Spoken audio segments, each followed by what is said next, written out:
Hey, good morning, everyone. Happy Monday morning to you, and welcome back to Morning Musings.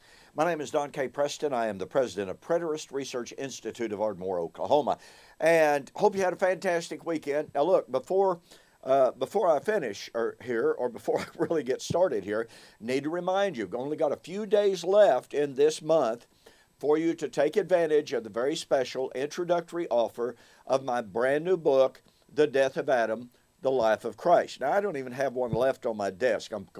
I have completely sold out. I've had to order 4 times now, which is great.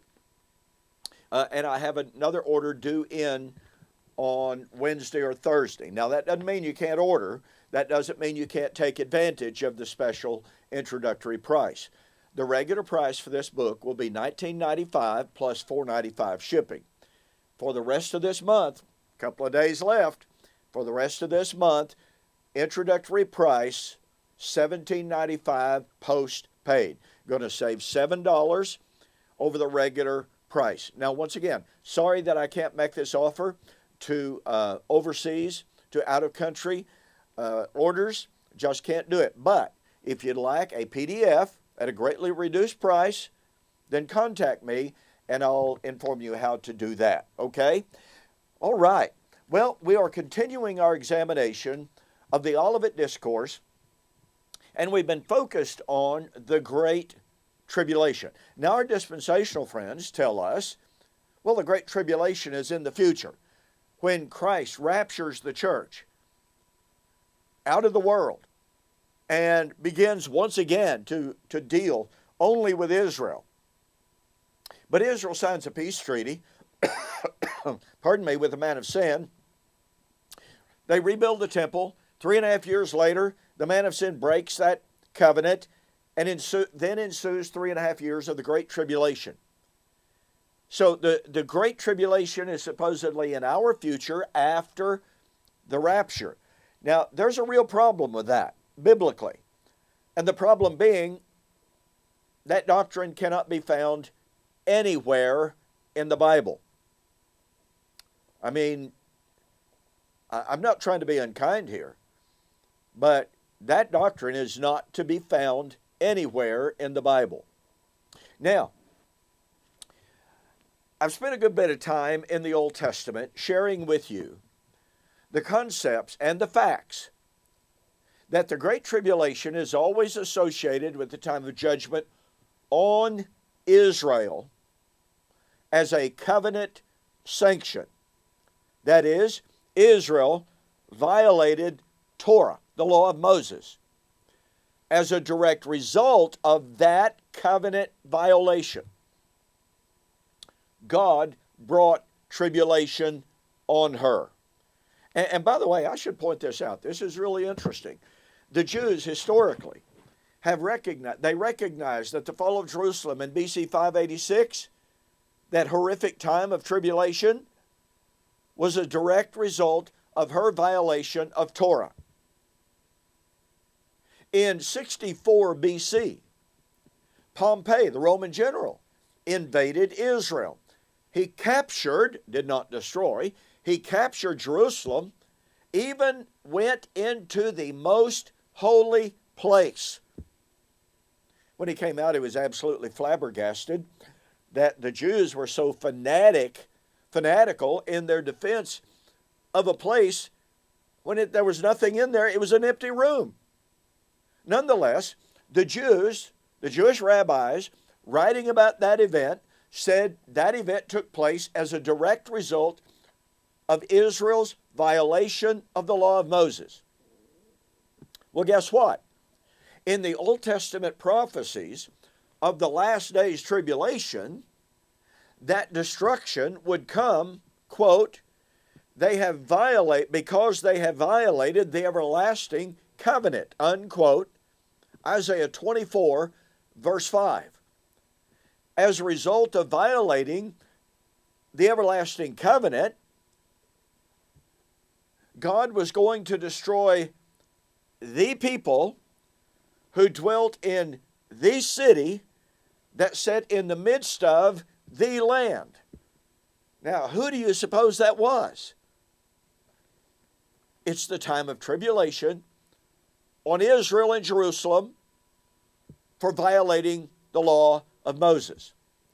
And thus, when we come to the New Testament and we see the prediction of the Great Tribulation on Jerusalem, it is in perfect harmony with the entire biblical narrative. Now, while there are many, many passages in the New Testament that we could examine as corroboration of that, I want you to take note of the fact that Revelation corroborates completely and fully this idea. Judgment was coming on Babylon, which is the city where the Lord was slain, crucified. Now, in Revelation chapter 7, John saw the angel and the opening of the seals. And he saw there 144,000. 144,000 saints. But they are not just saints. They are from the 12 tribes of Israel. Oh, I know that Dan is not mentioned, but that's not the point. They are still the 12 tribes of Israel. And one angel asked John, who are these? The 144,000 who are arrayed in white robes. Where did they come from? And I said to him, Sir, you know. So he said to me, these are the ones. Now remember, these are the 144,000 out of the 12 tribes of Israel. An angel asked, who in the world are these people? And John said, man, I don't have a clue. You need to tell me.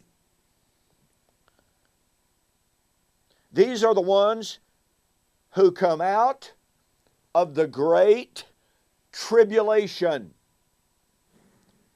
and washed their robes and made them white in the blood of the Lamb. Therefore, there before the throne of God, they serve him day and night in his temple, and the one who sits on the throne would dwell among them. Now, folks, this 144,000 are part of the collective group of those in Revelation chapter 6, 9, and following, in which John said, I saw under the altar the souls of those who had been beheaded for the word of God and for the testimony which they held. And they cried out, how long, O Lord, holy and true, do you not avenge us on those who dwell on the earth? And white robes were given unto them. See, white robes, chapter 7. And they were told to rest for a little while, until their fellow brethren and saints who should be slain as they were should be fulfilled. Here's the filling up of the measure of the martyrs. Who and when did Jesus identify? Let me see. He told Israel, O covenant Israel, standing in the temple, you will fill up the measure of your sin. What sin? Killing the saints of the Lord. When would they do that? Jesus' generation. So here we have in Revelation chapter 7, 144,000. Now folks, these are Christians. Even though they're Christians, they go through the Great Tribulation. I should point out here, there are two different aspects of the period of time known as the Great Tribulation. There was tribulation that came on the church, and there was the Great Tribulation which came on Israel. And to a certain extent, they're contemporaneous. It's the same identical time period. These saints had died for the cause of Christ. They're still Jews, okay? They're Jewish Christians who have suffered martyrdom. Again, they are part of those They're not the totality, but they are part of those of Revelation chapter 6, 9, and following. So, this agrees perfectly with what we have seen. Jesus talked about the abomination that brings desolation. The abomination would be Israel's sin, Israel's violation of Torah. And if you want to see part of those sins, just go to Matthew chapter 23. And I won't develop that any further at this particular time. So, the abomination is sin that is so horrible, it had to bring tribulation. That was Israel's violation of Torah. And here, during that same time period, you have the 144,000 of the 12 tribes of Israel who had to experience the Great Tribulation. Now, those in Judea could flee. But guess what? Even though the Great Tribulation was focused on Judea, it spread. And the saints, only here and only there, could escape the tribulation brought on the church by Israel, part of her abomination. Tomorrow, I'm going to share with you the definitive proof that the Great Tribulation was in the first century. You know, I wrote a book entitled Blast from the Past, The Truth About Armageddon. Now, we're going to share some more thoughts with you about the Great Tribulation from Revelation so that you will be able to see absolutely clearly the fact that the Great Tribulation would be judgment on Israel. It would involve a wider scope of horrific suffering for that time period and for that world, nonetheless focused on Israel. And you're going to see, and you see in this book, the incredible definitive proof that the Great Tribulation not only ended in the first century, it consummated in the first century. And that means, you know what? We're not in the Great Tribulation today, and there's not a Great Tribulation that is coming. You don't want to miss any of this. Hey, listen, go to my website, donkpreston.com, BibleProphecy.com, and order the book, Blast from the Past, The Truth About Armageddon. I'll guarantee you, you'll be absolutely amazed at the clarity and how definitive the evidence is. Do yourself a favor and order the book. Hey, I'll see you on the flip side.